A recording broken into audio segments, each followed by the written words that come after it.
বাংলাদেশে সরকার নিয়ন্ত্রিত একটি প্রতিষ্ঠানও কি আছে যেখানে বৈষম্যহীন নিয়মতান্ত্রিকভাবে সেটি প্রথম থেকেই প্রতিষ্ঠা পেয়েছে, এখনও সেই বৈষম্যহীনভাবে নিয়মতান্ত্রিকভাবে সেই প্রতিষ্ঠানটি সগৌরবে চলছে এবং পাবলিককে অর্থাৎ দেশের জনগণকে সেই প্রতিষ্ঠানের যে সার্ভিস দেওয়ার কথা সেই সার্ভিস সুন্দরভাবে ঘুষবিহীন দিয়ে আসছে, এমন কোনো প্রতিষ্ঠান বাংলাদেশে আছে কি? এবং কেউ কি আমাকে এমন কোনো প্রতিষ্ঠানের একটি নাম বলতে পারেন? প্রত্যেকটি সেক্টরেই সেই বিশৃঙ্খল, প্রত্যেকটি সেক্টরেই নানান সময়ে নানান দাবি দেওয়া নিয়ে তারা আন্দোলন করে।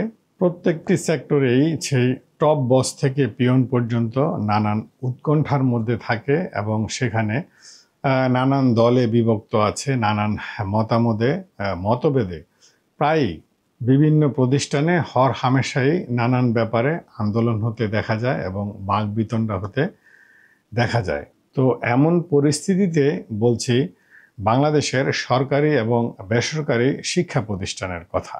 ধরুন, বাংলাদেশের শিক্ষা ব্যবস্থা কি সরকারের নিয়ন্ত্রণে আছে? কোনোভাবেই বলা যাবে না যে হ্যাঁ, সরকারের নিয়ন্ত্রণে আছে। আমি চাইলে আগামীকালকে একটি নিজের মতো করে একটি শিক্ষা প্রতিষ্ঠান গড়ে তুলতে পারবো এবং নিজের মতো করে শিক্ষক নিয়োগ দিয়ে সেখানে শিক্ষা দান অথবা পাঠদান শুরু করতে পারবো।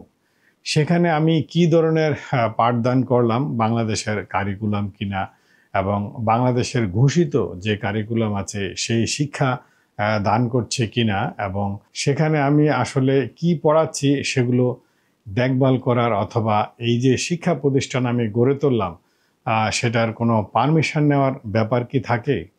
আমি তো চাইলেই করতে পারছি। তাহলে এই যে একটি শিক্ষা প্রতিষ্ঠানের মতো গুরুত্বপূর্ণ প্রতিষ্ঠান যে কেউ চাইলেই গড়ে তুলতে পারে এবং সেখানে শিক্ষাদান কার্যক্রম চালু করতে পারে, এটি একটি জাতির জন্য কত বড় দুর্ভাগ্যজনক এবং জাতির জন্য কতটা মারাত্মক বিপজ্জনক সেটা কি কখনো আমরা সরকারি অথবা বেসরকারি পক্ষে যারা সাধারণ নাগরিক আছি তারা কি কখনো চিন্তা করছি?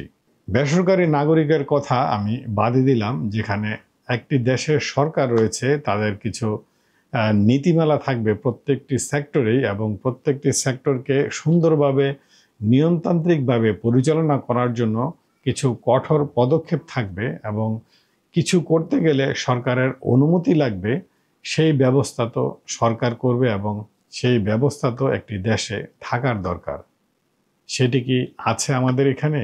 যে যার মতো করে যে কোনো প্রতিষ্ঠান গড়ে তুলতে পারে এবং সেই প্রতিষ্ঠানে কি হচ্ছে, কি হবে এবং ভবিষ্যৎ লক্ষ্য কি, সেই প্রতিষ্ঠান দিয়ে আসলে কি করা হয় সেই তদারকি করার সামর্থ্য অথবা ইচ্ছা আমরা সরকারের কোনো বেলায় দেখিনি এবং দেখছি না।